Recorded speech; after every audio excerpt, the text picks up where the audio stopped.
আসসালামু আলাইকুম রহমতুল্লাহ। আশা করি সবাই ভালো আছেন। তো এই বিজনেসটাকে বলা হয় পান্ডার বিজনেস। তো সেখানে এসে আমি আশ্চর্য হলাম এই বাঘটাকে দেখে। দেখেন, হঠাৎ করে দেখলে মনে হয় যে একবার রিয়েল বাঘ। দূর থেকে যদি কেউ দেখে তাহলে আমার মনে হয় যে ভয়ই পেয়ে যাবে। আমি তো প্রথম আশ্চর্য হয়ে গেছি যে আসলে এরকম বাঘ, এত বড় বাঘ কোথা থেকে আসলো। পরে ধারে যাইয়া এরপর ধরে ধরে দেখেছি না, আসলে এটা একটা পুতুল, অর্থাৎ ডল আর কি। বাঘ এক একজন এক এক নামে বলে, তা আমি বাঘকে বাঘই বললাম আর কি। তো দেখতে খুব ভয়ঙ্কর লাগে আসলে দূর থেকে, এবং কাছে এসে আমি তো হাত দিয়ে যদি দেখলাম যে তার যে গঠন, তার যে চেহারা, বডি ফিটনেস, আপনার চোখ নাক এমনভাবে তৈরি করা হয়েছে মনে হয় যে একবার অরিজিনাল বাঘ। বাঘ ছাড়া এখানে অনেক প্রাণীর আপনার আকৃতি প্রকৃতি যাই বলেন সবগুলোই আছে।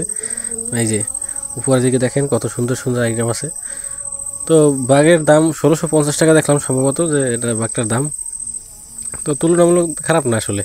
বাঘ যে সাইজের বাঘ বা যে সুন্দর চেহারা সুরত, 1650 টাকা দাম ঠিক আছে আর কি।